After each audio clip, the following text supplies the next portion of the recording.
Hello दोस्तों, राधे राधे। फिर से एक बार स्वागत है मेरी चैनल जय रणछोड़ पर। तो दिल से राधे राधे। दोस्तों, आज भगवान श्री कृष्ण आपके लिए कौन सा संदेश लेके आए हैं।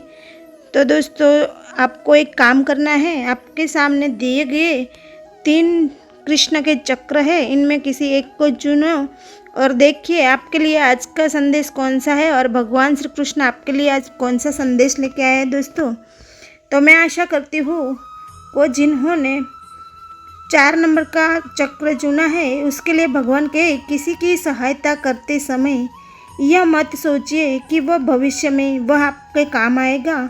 बस सहायता करके भूल जाइए, क्योंकि यह आशा का भाव ही भविष्य में आपके दुख का कारण बनता है।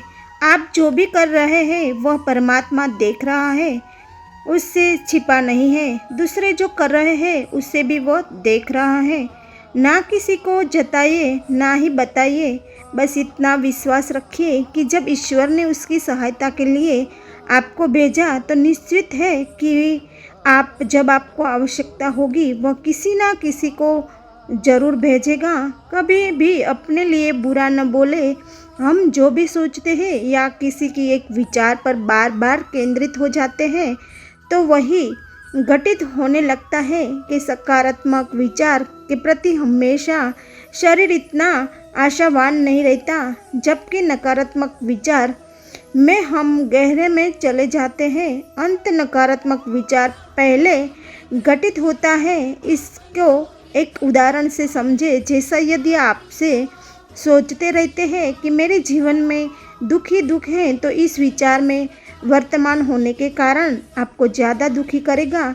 वही यह सोचे कि मेरा जीवन सुखी है, मैं प्रसन्न हूँ, तो इस विचार की अत्यधिक गहराई रही है तो यही परिणित होगा कि आपके दुख खत्म हो जाएंगे। जब विचार करें आपका क्या सोचना है।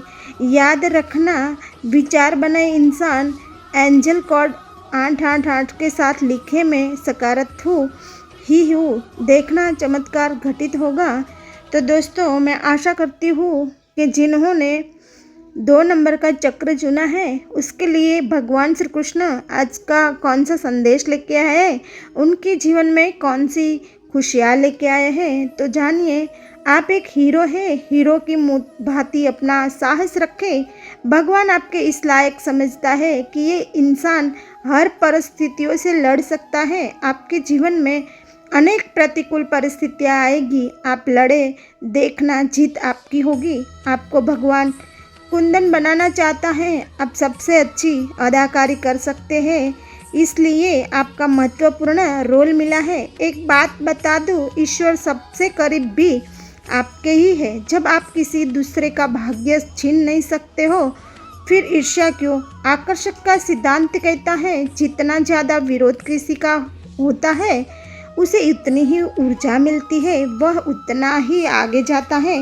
लोग गाली दे तो आप ताली बजाइए, हम सच कह रहे हैं। देखना, गाली देने वाले तो समूल में पीछे चला जाएगा और ताली वाला जीवन के पथ पर आगे बढ़े जाएगा। कठिन है ऐसा करना, लेकिन जिसने ध्यान को जाना है उसके लिए उतना ही सहज। और बुराई करने वालों और उसके साथ हाँ में हाँ मिलाने वाला दोनों ही समझना है। उन्हें पता भी नहीं है वे लोग अपने जीवन में दारिद्र्य एवं दुखों का आकर्षित कर रहे हैं। तो दोस्तों, मैं आशा करती हूँ कि जिन्होंने 6 नंबर का चक्र चुना है उसके लिए भगवान श्री कृष्ण क्या कहना चाहते हैं। यदि कोई इंसान जो आपका हित सोचता है, आपका बहुत शिद्दत से चाहता है, तो भूल से भी उसका विश्वास ना तोड़े।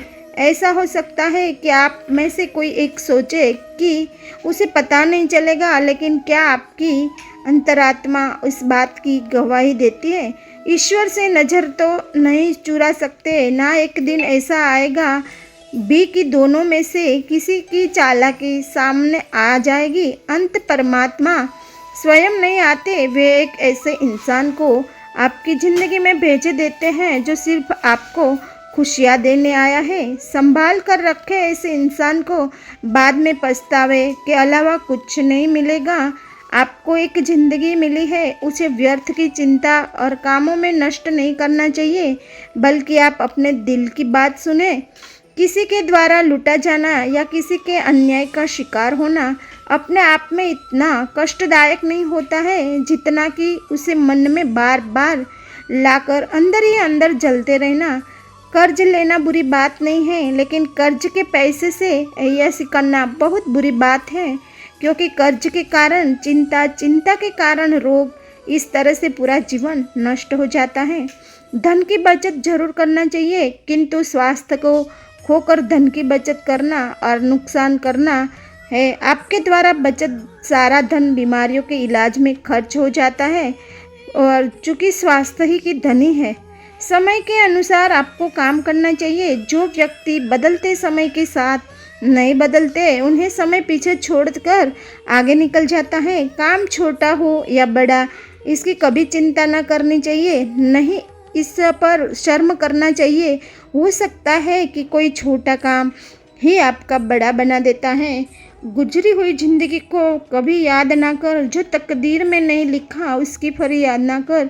जो होना है वो होकर ही रहेगा, तो कल भी फिक्र में अपनी आज ही हंसी बर्बाद ना कर। हंसते मरते हुए भी गाता है और मोर नाचते हुए भी रोता है। ये जिंदगी का और फलसफा है मेरे दोस्तों। दुखों वाली रात नींद नहीं आती और खुशी वाली रात कौन सोता है।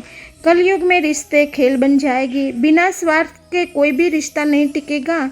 सुबह एक दूसरे के साथ जीवन भर रिश्ता निभाने की सौगंध खाने वाले भी शाम तक एक दूसरे के खून के प्यासे हो जाए तो भी कोई आश्चर्य नहीं होना हो। धर्म और ईश्वर मजबूरी में याद आएंगे।